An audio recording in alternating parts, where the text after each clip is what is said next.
ওনার প্রত্যেকটা কথা আমার কাছে ভালো লেগেছে, তাই আপনাদের সাথে শেয়ার করলাম। অবশ্যই আপনারা ওনার কথাগুলো শুনে যাবেন। ভালোবাসা কাকে বলে জানেন মায়েরা? মন দিয়ে শুনুন। একটা মেয়েই পারে, পুরুষ পারে না। স্বামী মারা গেলে তার ছবি কল্পনা করতে করতে সারা জীবন কেঁদে কেঁদে কাটিয়ে দেয়। কিন্তু একটা বেটা ছেলে আজ মরে গেলে কালকের বে করবে।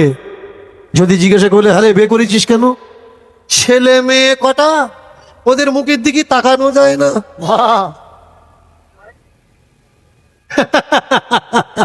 ও ছেলে মেয়ের জন্য বিয়ে করেছিস?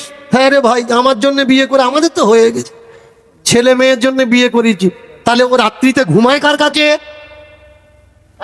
তোর কাছে ঘুমায় না, ছেলে মেয়ের কাছে ঘুমায়। রাত্রি আমার কাছে থাকে, কিন্তু ছেলে মেয়ের জন্য বিয়ে। একটা পুরুষ বোঝে না ও ভালোবাসা, কিন্তু একটা নারী বোঝে। এর জন্য সব থেকে উচ্চ স্থান কোথায় জানেন? নারী। গঙ্গা কোথায়? কোন নদীর জলে গঙ্গা নেই। মন দিয়ে শুনে রাখো মায়েরা, সত্যি যদি গঙ্গা স্নান করতে হয়, হিন্দু থেকে মুসলমান, জৈন থেকে খ্রিস্টান, বৌদ্ধ থেকে পার্সি, প্রত্যেক ধর্মের একই সিদ্ধান্ত। মায়ের পায়ের তলায় স্বর্গ, মায়ের পায়ের তলায় গঙ্গা।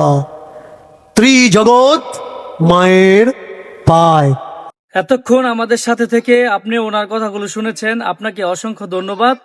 গাইস, দয়া করে ভিডিওটি শেয়ার দিতে পারেন এবং আপনার মূল্যবান মতামত এই ভিডিওর কমেন্ট বক্সে জানাতে পারেন। আপনাকে আবারও আমার পক্ষ থেকে সালাম। আসসালামু আলাইকুম।